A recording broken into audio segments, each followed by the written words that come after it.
You're listening to Convenience Matters, brought to you by NACS.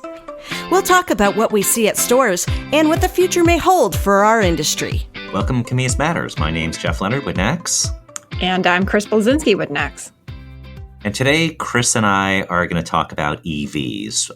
Over the last couple of years, there's been a lot of conversation about EVs. And once again, at this year's Super Bowl from a couple months ago, EVs, that was one of the biggest groups of advertisers. So we're seeing real traction and real conversations related to EVs. So what we want to do is we want to talk about all of the elements related to EVs that go beyond what we've traditionally talked about, which is how do they relate to normal vehicles in terms of charging and all those things, and more look at life cycles. And to do that, we're joined by John Eichberger. So John, welcome. Hey guys, how's it going? And of course, John is with the Fuels Institute, and he also puts on a NACS hat on a regular basis. So thanks for joining us today, John. And when we talk about EVs, what we want to talk about today is this new Fuels Institute report called the Life Cycle Analysis Comparison. And let's just start with telling us a little bit about the research that the Fuels Institute does and why was this report, what was the topic of this report, and why was it important to research this? Yeah, so the Fuels Institute was founded by NACS back in 2013 and has established ourselves as an organization as research to be objective. We really don't care what the outcome is. We just want people to have knowledge of facts and objective analyses. So on my team, we do probably 40 to 50 presentations a year, and the majority of them are on the future of the transportation. Questions we get all the time are, why are people pushing electric vehicles? They're not cleaner because you have to burn coal to get electricity. Electric vehicles are terrible in cold weather. Electric vehicles are so much more carbon intensive than manufacturing than combustion engine vehicles. And we hear this all the time. And so what we really wanted to do was create a publication that took an objective look at the life cycle carbon emissions of electric, combustion, and hybrid electric vehicles from the point of sourcing the materials, mining the lithium, drilling the oil, getting the aluminum, building the vehicle, running it for 200,000 miles, and then getting rid of the vehicle. We wanted to understand the contribution of emissions from the energy, the fuel, the electricity used in the vehicles to provide a comprehensive overview of where are we. And then from there, stop this he said, she said stuff, start looking at how do we reduce emissions? How do we reduce emissions from combustion and from electric vehicles in a meaningful and efficient way? So the paper it was put together to do just that. And I think it did a pretty good job of doing so. Well, I think one of the things when you talk about life cycle, I think when most people think of EVs, they think, well, there's nothing coming out of the tailpipe because there is no tailpipe. Meanwhile, whether it's a hybrid or whether it's a traditional petroleum-powered vehicle, something comes out of the tailpipe. So therefore, EV is better. EV is better for the environment, and everyone should have one. And within 5 years, if you don't have one, you're missing something. So clearly, that's really the impetus behind this research is just to look at, what is it? What are all the elements from what is the different structure required, if it is, to battery, to how long the vehicles last, because that's a big factor. Right now, we know that the traditional vehicle is, about 12 years that a traditional vehicle is used, I think a record length. So take us through some of the top-line findings, and maybe we can dive into some of the specifics. Yeah, so first of all, we use the nomenclature zero-emission vehicle, and that's used to describe electric and hydrogen vehicles. And it's kind of a misnomer. It should be a zero tailpipe emission vehicle because there are emissions. And before I get into the overview, 73% of the life cycle emissions from a combustion engine vehicle occur during motion, when you're burning the liquid fuel to move the vehicle down the road. 73% of all the emissions come from that phase of the life cycle. By contrast, 72% of all the emissions associated with an electric vehicle come from electricity generation. And why is that important? Because now, if we want to reduce emissions, now we know where to focus. You focus on the big chunks. You focus on bringing low carbon fuels to the market for the combustion engine vehicle and improving the efficiency of the combustion engine. You focus on more renewable resources to generate electricity. So that's kind of a quick takeaway. Now, when we think about the national average, and it gets dangerous when you talk about national averages because there's nothing average. There's such variation. But if you assume the U.S. electricity grid on average, so you've got a lot of renewables in the Pacific Northwest, a lot of coal in West Virginia and the Midwest. But on average, and you assume a vehicle runs 200,000 miles, the battery electric vehicle does emit 41% less carbon than a combustion engine vehicle. It's a significant savings on a national average. A hybrid vehicle, which doesn't require any infrastructure, emits 29% less carbon than a combustion engine vehicle. So we're seeing opportunities here. And when we start breaking it into regionality and you look at a market, say you assume West Virginia, Southwest Virginia, where a lot of coal power plants are operating, an electric vehicle over 200,000 miles emits 16% more carbon than a combustion engine vehicle. But in the Pacific Northwest, where it's real clean, it emits 73% less carbon. And so it's the diving into it this way helps us understand that we know where to focus our attention to reduce emissions. And now we need to start thinking about strategic deployment. Maybe electric vehicles make a lot of sense for the environment in Seattle. Maybe they don't make a lot of sense in other markets. And we need to be much more prescriptive about how we deploy our strategies. And overall, maybe some of these markets, hybrid vehicles make the best sense. Or maybe even just an efficient combustion engine vehicle makes the most sense. So it really is looking at the data and realizing one size fits all strategy just can't work. We have to be much more strategic about our decisions and our deployment strategies. And that requires using data. That requires a much more analytical perspective, which, it doesn't play well in a soundbite, doesn't play well in a headline. So EVs are clean. That's really easy to remember. But we need to get a lot more sense. We need to get a lot more detailed in how we are addressing our emissions profile.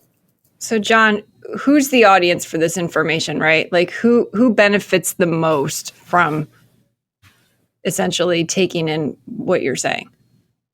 I think the government needs to really pay attention to this. The government is making it's state level and federal level. So you have President Biden said we want to convert 50% of sales to be zero emission vehicles by 2030. We need to build 500,000 chargers. You've got California saying we're not going to sell combustion engine vehicles after 2035. You've got several other states doing the same thing. That doesn't always make sense. It may not be the right path forward. There may be opportunities. And you have to look at cost. We have to raise the profile and the importance of consumer economic value with protecting the environment. So if it makes more sense to deploy a hybrid electric vehicle to a market to reduce emissions, and that doesn't require $1 billion in infrastructure, is that better for the market? Or is expanding the infrastructure to take advantage of a clean grid to push more EVs, is that better for the market? We have to look at this comprehensively. And this idea that we need to address emissions at all costs is not true. Any approach that's going to impose a burden on consumers, whether it be through a tax basis or through direct cost to consumer, is going to fail. And so we need to really be thinking about what solutions make the most sense in a given scenario, in a given circumstance for the environment and for consumers. So really, Chris, it comes down to, as the administration and Congress are considering, and state legislators are considering how we address car emissions, look at the facts, look at the details, and be a little more prescriptive about what you're trying to do rather than just giving a soundbite approach to policies. And it is super timely because that is the big conversation.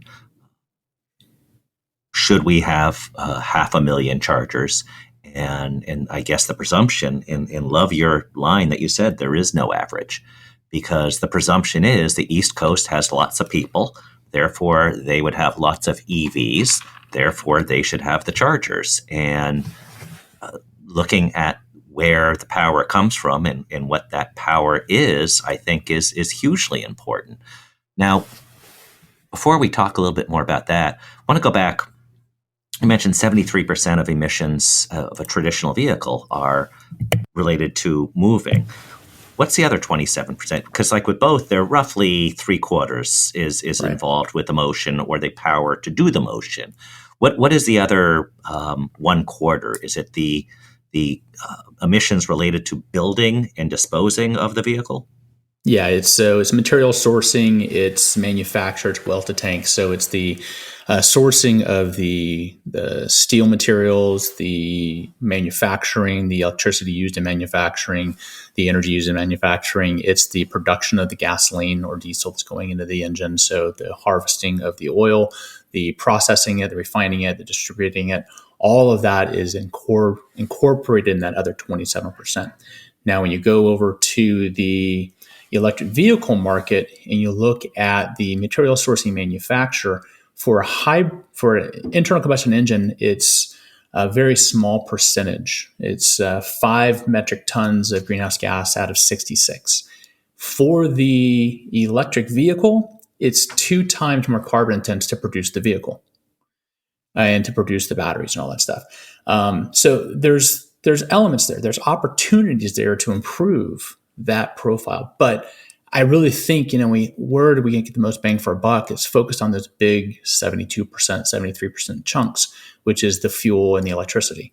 If we can address those and have a significant improvement, then we can start turning our attention to manufacturing, material sourcing. I mean, it's a small component of the big picture. I think we really need to be focused, and this is another reason I point out this slide so much that is in our documents we put on our website, is let's put our resources where we're going to have the biggest impact, the best return on the investment, and stop nitpicking at the things that aren't going to have a huge impact on the overall emissions.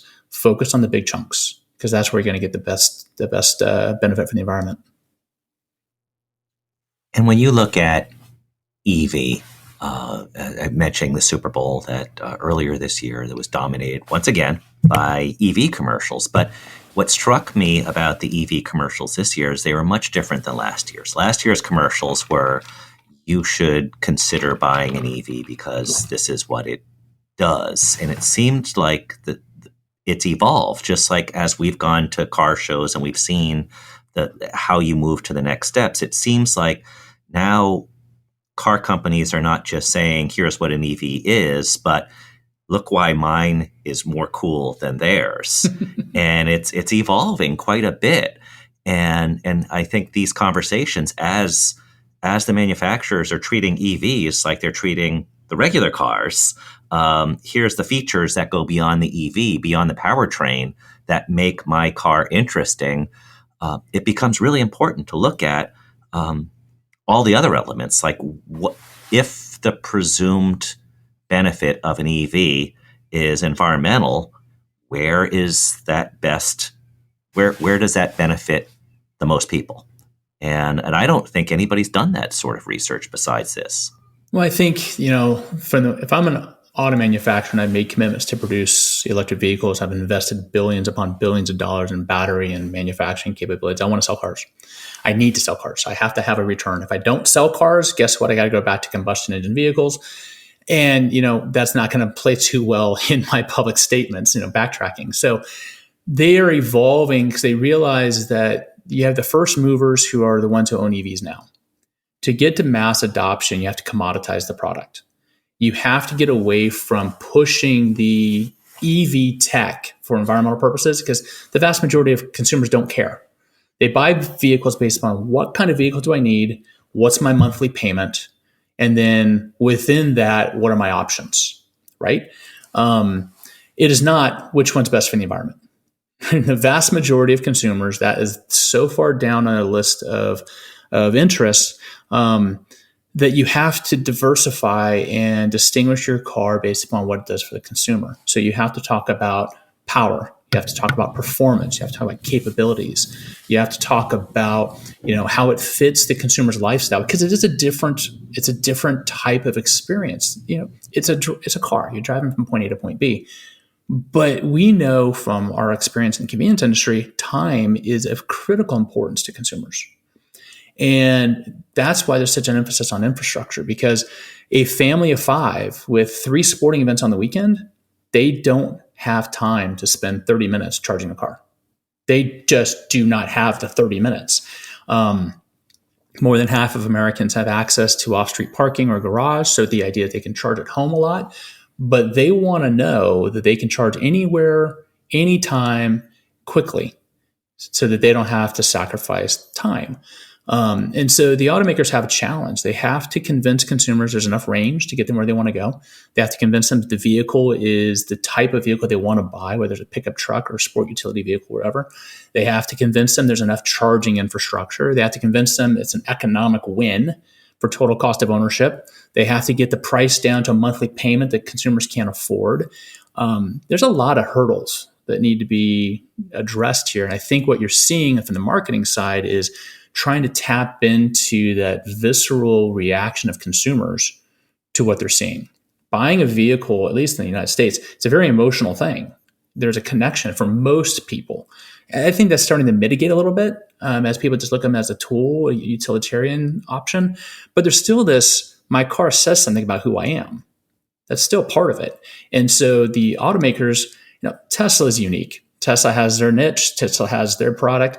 They didn't have to do that. GM, Ford, Volkswagen, they have to sell a brand value and start competing. And so I think it's going to be interesting to see the evolution of the marketing campaigns, because they're going to get much more closely aligned to pickup trucks going through snow and drinking, or like beer commercials.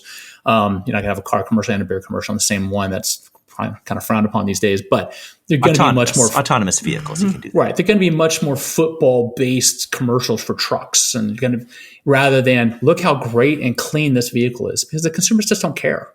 They really just don't care. Well, I think you touched on the one hurdle, which is the range anxiety, which has been around since pretty much day one of electric vehicles, and this rise that we've seen in probably the last 5 or 6 years. I feel like that's a narrative that's gotten away from the automakers in terms of how to mitigate that, because it is different now. You can get 300 plus miles on an electric vehicle. I mean, that's a huge challenge to overcome, because the average consumer who really doesn't know much about EVs other than seeing the commercials that we're talking about immediately goes to that. Well, what if I run out of charge? What if I'm stuck on the side of the road? And that just seems like it's still a big hurdle to overcome. It is a hurdle. I think one of the things that mitigates that a little bit is we have another paper coming out here pretty soon that's looking at how many chargers do we need, when, where, and what kind. But within that, we're also looking at the vehicles in operation, who's buying them. For the most part, people buying electric vehicles, that is an addition to their garage. It's a new car. It's an additional car. It's not replacing a combustion engine car. So it is a vehicle they may drive for the local errands. A vehicle they'll drive within 150 miles of home so they can get out and back on that 300-mile range. A vehicle that is not their long-distance driving car. We are seeing a shift where we're seeing more consumers buy the EV as their primary vehicle. But you have to think about, who are those consumers? Where do they live? Do they live in an urban environment where they drive 50 to 60 miles a day and they have a garage? So it's not a problem for them. They don't go on long trips. And that's why I really think it comes down to this market segmentation strategy is not everybody's going to want to buy an EV. And that's why I think these ideas, we're going all EV, I don't think they're real. I think there's going to be a saturation point. I don't know what that point is. But there's going to be a point where EVs are going to hit a market share, and they're probably going to stall and kind of lock in that market share, because they're going to attract the customers that they're going to attract, and there's going to be heavy difficulty in converting any new customers to an EV. There are certain scenarios where an EV is just not going to fit somebody's lifestyle, and these new pickup trucks coming out, great capabilities. But, I use this scenario if, I grew up in Southern California and people would go to the desert on the weekends and run ATVs and mini motorcycles and stuff out in the desert. You're not going to drive 200 miles in an electric pickup truck towing all your ATVs, camp for the weekend, and then drive back. You're going to want a gas car or a diesel vehicle. That customer, I don't see ever buying an electric vehicle. Now, evolutionary times, who knows? 50 years from now, who knows? But as of right now, I see a ceiling on the electric vehicle market, which takes us to the next question: is what's beyond electric vehicles? What's next? The Jetsons. What's the next big thing? What was that? The Jetsons. The Jetsons. There's going to be new technology. There's going to be new things coming on. Batteries right now, they use some pretty nasty stuff. That's going to evolve. We're going to have much better batteries, much cleaner, more environmentally sensitive batteries in the next 5-10 years. So I'm not really concerned about that. I just really think it's all about consumer behavior, consumer choice, lifestyle match, and I think there's a wall. But EVs are going to be a big part of the market, and they should be. They have some tremendous attributes. I mean, the acceleration in an electric vehicle is beyond compare. Now, I do raise a question. I think, Jeff, you and I have chatted about this on a previous podcast. I've heard that the Dodge Challenger is going to come out electric vehicle. Does a muscle car enthusiast really want to buy a silent electric vehicle? Or are we going to be investing a lot more money in the sound system to replicate the sound of a muscle car? It'll be an interesting dynamic to see how that plays out. So speaking of sounds, John, you're a pretty good music connoisseur, and every time you come out with a Fuels Institute blog, because you guys put out a newsletter every month, you usually tie your headline into a song title. So Jeff has some trivia questions that he's going to ask you. Yeah, as one of the regular things we do with Convenience Matters is we have trivia, and it's related to the industry. So we have 2 questions for you, John.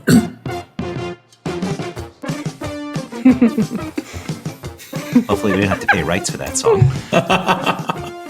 So these questions are related, and hopefully they're not too easy. First question, John. What award-winning 1992 music video featured the graphic on the screen, "Right now, a convenience store is open"? Is that the one I sent you, the Dead Kennedys? No. Go back to your MTV days. Let me read the graphic again. "Right now, a convenience store is open." Oh, Van Halen. Now. All right. Yes, that is correct. Van Halen, "Right Now." Softball. Or I should say Van Hagar. Speaking of Van Hagar, we have a follow-up. Sammy Hagar's song, "I Can't Drive 55, railed against a federal speed limit in 1984. Now, I was going to ask what was the speed limit in 1984, but that seems a little obvious. What is the current highest speed limit in the country right now? I believe it's 80. 85 miles an hour on Texas State Highway 130. I knew it was Texas. I didn't know it was 85. Yes. And for what it's worth, Sammy was doing 62 when he got pulled over, told the cop, "I can't drive 55. And he said at the same time he was filling out the ticket, he was writing his next single. There you have it. There you have it. All right. You won something, but I don't know what it is. Something in Bitcoin, and we'll figure out how to send that to you. Make sure you see that bouncing QR code. Yes. Yeah. So before we finish, and usually we do the trivia near the end, but want to ask one final question, and then just how do we get more information? But what's the reaction from your stakeholders? You have this diverse group of stakeholders involved in the Fuels Institute and also your EV Council. What's their reaction to this latest report, and how do they intend to share out the information? Most of the reaction, once they look at it, has been, "Thanks for doing this." There's objectivity here because we didn't just create a life cycle analysis in a black box. We used an exhaustive literature review to come up with the parameters of the study. We used Argonne's GREET model, which is the most respected model in North America for emissions profiling. So it's repeatable, it's transparent. So it was very transparent. So I think there's a lot of confidence in the fact that the data we're presenting is objective and fairly accurate. Now, there has been some pushback when you do average. That I mentioned before, there's no average. but my response to them is, but you have to have you have to benchmark. So you do a benchmark, and then you do the flex case scenarios to understand how external factors affect that. But it's been pretty positive response in terms of thanks for just providing the content. And that's what we're here for. We don't advocate. We don't push an agenda. We just want people to be more informed. And so we can have more informed discussions about what our options are. So we'll see. We have got several more papers coming out focused on EV infrastructure, focused on medium heavy duty decarbonization strategies, the role of biofuels in reducing the carbon intensity of the fuel market, the future of internal combustion engine design and research, a whole bunch of stuff coming out that kind of ties into this whole mindset of, if the goal is to decarbonize, and we don't get involved in influencing what the goal should be, but that seems to be the goal, we want to help figure out how we do it in a way that's effective and, most importantly, efficient. Because if it's not efficient, it's going to hurt consumers, and then it's going to fail. And so we really want to help guide the discussion so that we are being very thoughtful and we are anticipating potential unintended consequences and implementing mitigation strategies before it becomes too late. Because if we don't do this right, it's going to be dangerous for the market. And as we see, when gas prices go up, the market changes and people react. You got to make sure. We've seen vehicle monthly payments go up more than $100 in the past year, according to NADA, in a presentation they did at our conference last year. So you've got some significant challenges and headwinds. And I think the key for people observing the market is headlines are eye-grabbing, they're attention-getting intentionally. But the details that actually affect the market are much more complex than a headline is going to give you an indication of. John, thank you for being our guest today, and thanks everyone for listening to this episode of Convenience Matters. If you want to download the report that John's been talking about, you can go to fuelsinstitute.org and find it there, along with all of the other great research that they've done over the years. Also, we invited Elon Musk to be on this podcast, but he was busy with stuff in space, so we'll try again. And if you want to download or subscribe to our podcast, you can check us out at your favorite podcast player, Convenience Matters. And we will talk to you all next week. Convenience Matters is brought to you by NACS and produced in partnership with Human Factor. For more information, visit convenience.org.